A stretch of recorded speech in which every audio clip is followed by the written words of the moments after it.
दोस्तों, इस दुनिया में ना तो कोई गरीब है और ना ही अमीर। बस आप एक सोच लिए बैठे हो। इसलिए अपनी आंखों से पर्दा हटाओ और शमशान में जाकर देखो। सब एक ही तरह निर्वस्त्र नजर आएंगे और कुछ देर बाद जलाकर उनको फेंक दिया जाएगा। यही एक सत्यता है। तो फिर हम क्यों गरीबी और अमीरी लिए बैठे हैं? वैसे तो कहते हैं भगवान ने किसी को गरीब नहीं बनाया है। उन्होंने हर किसी को इतना दिया है कि वो अपना जीवन गुजार सके, और अगर किसी को जरूरत से कम भी दिया है तो भगवान उसके लिए कुछ न कुछ ऐसी व्यवस्था कर ही देते हैं। उनका जीवन चलता रहता है। हम अक्सर दूसरों की अमीरी देखकर अपनी अमीरी और गरीबी का अंदाजा लगाते हैं। यदि हमारे पास 20 रुपए हों और सामने वाले के पास 2 लाख रुपए हों तो अपनी नजरों में गरीब हो जाते हैं और सामने वाला अमीर हो जाता है। हम ये नहीं सोचते कि एक व्यक्ति कितनी मेहनत से रुपए कमाता है, उसकी जरूरतें क्या है। हम तो बस दूसरों की दौलत देखते हैं और अपनी राय बना लेते हैं। गौतम बुद्ध की आज की प्रेरणादायक कहानी के माध्यम से आप जान पाएंगे कि भगवान बुद्ध के अनुसार कौन धनवान व्यक्ति होता है। एक बार की बात है, एक राज्य के राजा ने गौतम बुद्ध को कुछ दिनों के लिए अपने राज्य में आने का निमंत्रण दिया। बुद्ध ने उस राजा का निमंत्रण स्वीकार कर लिया और अपने कुछ शिष्यों के साथ उस राज्य में चले गए। राजा ने बुद्ध से मुलाकात की और उनसे कुछ दिन वहां रहकर अपने राज्य के लोगों की समस्याओं का समाधान करने और उन्हें धार्मिक मार्ग पर चलने की शिक्षा देने का अनुरोध किया। बुद्ध ने राजा की बात मान ली और उस राज्य में 3 दिनों के लिए एक धार्मिक परिषद आयोजन करने का निर्णय लिया गया। गौतम बुद्ध के आने की खबर पूरे राज्य में फैल गई और धार्मिक सभा के पहले ही दिन बहुत से लोग आए। उसी राज्य के चौराहे पर एक भिखारी बैठा रहता था। उसे भी गौतम बुद्ध के आने की खबर थी, लेकिन वही सोचने लगा कि धर्म सभा में जाकर मैं क्या करूँगा, वहाँ तो कुछ मिलेगा भी नहीं और यहाँ पर बैठने से मुझे कुछ न कुछ भिक्षा अवश्य मिलेगी। पहले दिन कई लोग आए और उस भिखारी ने अच्छी खासी कमाई की। अगले दिन फिर वही क्रम जारी रहा। भिखारी ने भीख मांगने के साथ साथ यह भी देखा कि धार्मिक सभा में जाते समय लोग उदास और दुखी रहते थे और बुद्ध से मिलकर वापस आते समय बहुत खुश और ऊर्जावान दिखते थे। भिखारी को खुशी खुशी भिक्षा भी देते। भिखारी को यह सोचते सोचते दूसरा दिन भी बीत गया। तीसरे दिन जब बहुत कम लोग आए तो भिखारी परेशान हो गया। उसकी कमाई नहीं हुई। उसने सोचा कि बुद्ध तो सबकी समस्याओं का समाधान कर रहे हैं, तो क्यों ना मैं भी उनके पास जाऊं और अपनी गरीबी दूर करने का उपाय पूछूं।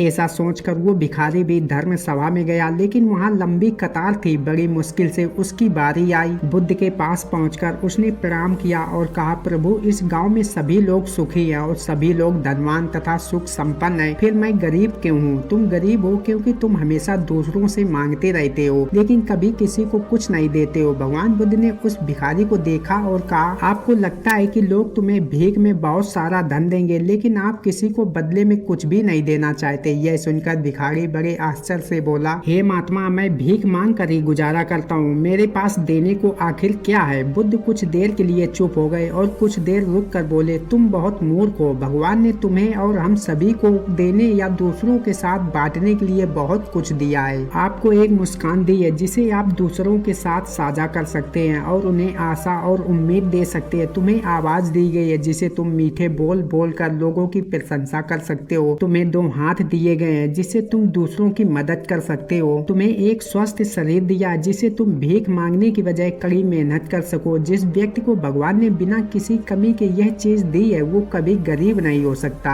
आप सिर्फ अपनी सोच के कारण गरीब है। जैसे ही आप इस सोच से बाहर निकलेंगे, आप खुद को दूसरों की तरह अमीर समझने लगेंगे और आपकी जिंदगी भी बेहतर हो जाएगी। दूसरों की खुशी देखकर अपनी तुलना दूसरों से ना करें। भगवान ने सभी को अमीर बनाया है, बस जरूरत है तो अपनी सोच सुधारने की। भगवान बुद्ध की बातें सुनकर भिखारी को अपने जीवन का मूल समझ में आया और वह उनके द्वारा दी गई शिक्षाओं के अनुसार अपना जीवन जीने लगा। जब हम सभी अपनी तुलना दूसरों से करते हैं या दूसरों को खुश देखते हैं तो हमें लगता है कि हमारी जिंदगी खराब है और बाकी सब मजे कर रहे हैं। हम अपने जीवन में भी अच्छी चीजों पर ध्यान केंद्रित नहीं करते हैं। इसलिए हमें कभी ये नहीं सोचना चाहिए कि हम तो उससे नीचे। हो सकता है जो आपके पास हो वो उसके पास ना हो। जो मिला है उसी में खुश रहने की कोशिश करो। दुख भी एक छाया की तरह होता है, आज यहाँ तो कल वहाँ, और अपने जीवन को आनंद से जीने की आदत डालो। हम कभी यह नहीं सोचते कि भगवान ने हमें स्वस्थ शरीर दिया जो सबसे कीमती चीज है। आप कितने भी अमीर क्यों ना हो, अगर आप शरीर से दिव्यांग हैं तो वो पैसा भी किसी काम का नहीं है। और वहीं पर अगर आप गरीब हैं लेकिन आपका शरीर बिल्कुल स्वस्थ है तो आप अपने आप में एक अमीर व्यक्ति हैं। धन्यवाद मेरे प्रिय दोस्तों। फिर मिलते हैं एक और नई ज्ञानवर्धक वीडियो में, तब तक अपना ख्याल रखें।